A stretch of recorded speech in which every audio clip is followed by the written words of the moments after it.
Let's face it, on-call firefighting at 2 a.m. is stressful. So there's good news and there's bad news. The bad news is that you probably can't prevent incidents from happening, but the good news is that Incident.io makes incidents less stressful and a lot more valuable.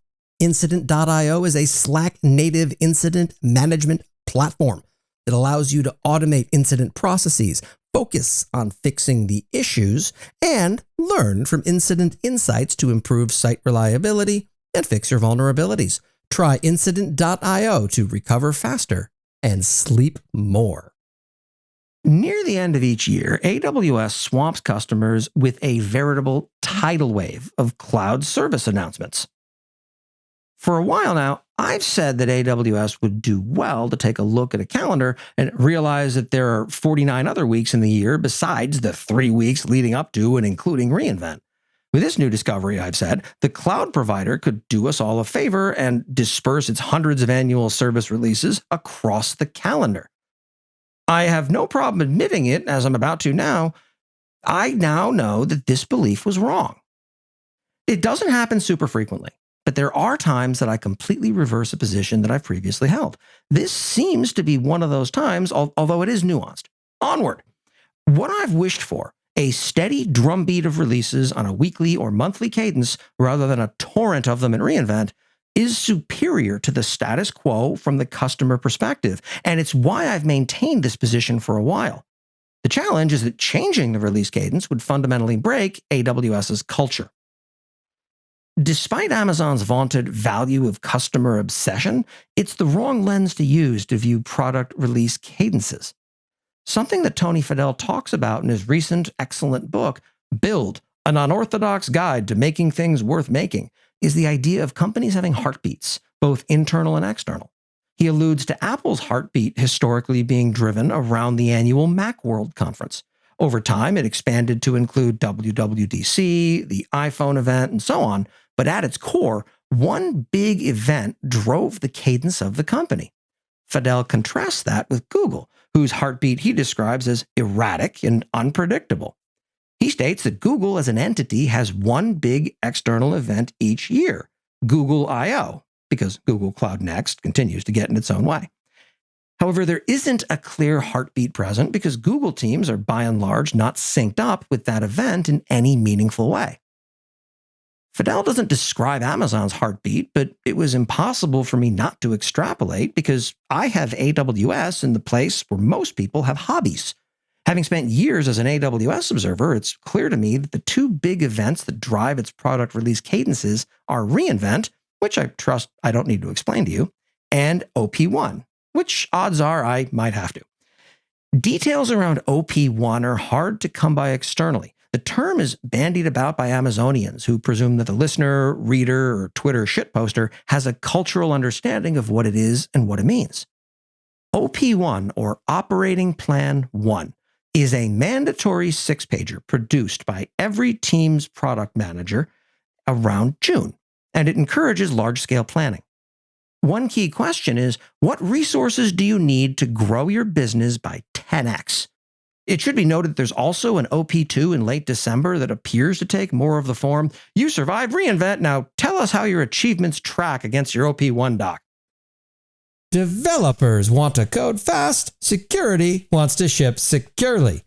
And it all, of course, needs to be at scale and in the cloud. Well, that's where Snyk comes in. Backed by industry-leading intelligence, Snyk is a security platform that meets engineers where they are, finding and automatically fixing vulnerabilities in code, open-source dependencies, containers, and cloud infrastructure. By the way, I love the fact that we are not calling cloud infrastructure and containers the same thing. Snyk also integrates seamlessly into all the tools and workflows that teams already use, so they never have to slow down, including AWS offerings like Code Pipeline, EKS, ECR, and many more that people actually use intelligently. Start your free account at snyk.co/morningbrief. That's SNYK.co/morningbrief. Develop fast. Stay secure. Snyk. AWS culture has been driven by this corporate ebb and flow for so long that it's impossible to predict what second and third order effects would result from a whiplash policy change to release whatever you want, whenever you want, have fun. It would disrupt performance review cycles, the migration of talent between service teams, and budgetary planning processes just off the top of my head. reInvent and OP1 are more than counterbalanced dates on a calendar. They're the underlying bedrock that supports a mind-boggling amount of Amazonian culture. Cast whatever stones you, and more importantly I, would like, but AWS has been a massive success for Amazon. Asking AWS to throw away the culture that empowered all of that is no small thing. If the cost of maintaining that culture is that customers feel overwhelmed once a year when service releases start hitting hard and fast, then that's a price Amazon is more than willing to pay because they've been paying it all along. In the long run, maintaining its culture better serves AWS's customers. But is that cadence correct?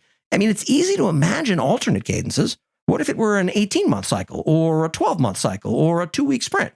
It's pretty clear that this cadence predates having to give a flying Wallenda about its stock price, so I don't believe it's tied to external market pressures. I have to trust that however the current cadence was derived, it didn't come from pulling a number out of a bag. And let's be very clear here. There are exceptions to this once-a-year release cadence all over the place. If there weren't, most issues of last week in AWS would be less of a couple of thousand words and more of a gif of a tumbleweed. Throughout the year, there are occasional service launches, constant enhancements and expansions to existing services, and quality of life improvements to virtually every service in ways that, from the outside, don't appear to bear any relation to the cadences that I've just described. This is all highly speculative on my part, but it's pretty clear that to date, AWS has been outperforming Google Cloud and Azure. Depending upon whom you ask and the context in which you ask it, the reasons behind that success include customer obsession, frugality, API-based communication between teams, Jeff Bezos leasing his soul to the devil, the two-pizza team culture, and many, many more. I think that the awareness and institution of AWS's internal cadences is certainly a strong candidate for, if not the root cause of, its successes. It's certainly a serious enough contender that I'm highly reluctant to casually toss out the idea of deviating from the reInvent release dump as I have previously. But just because this uniting cadence is working for AWS does not mean that it would work for you. It's easy to look at any given aspect of a company and adopt it without understanding the larger context. We see this constantly when big companies envy startups' ability to deliver incredibly quickly and start adopting the visible cultural elements without a nuanced understanding of their place in the larger tapestry. Well, we switch to an open plan office, put some bikes in the entryway, and toss some dogs into the office. When does the transformation happen?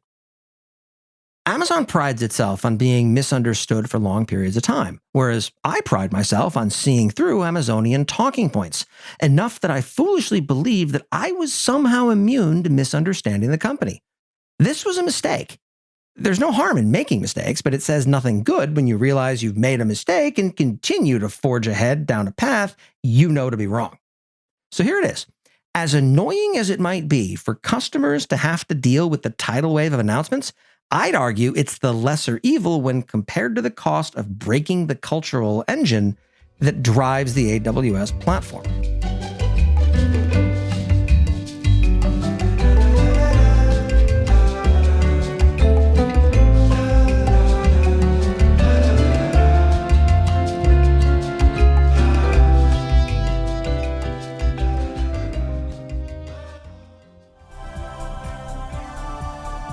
This has been a Humble Pod production. Stay humble.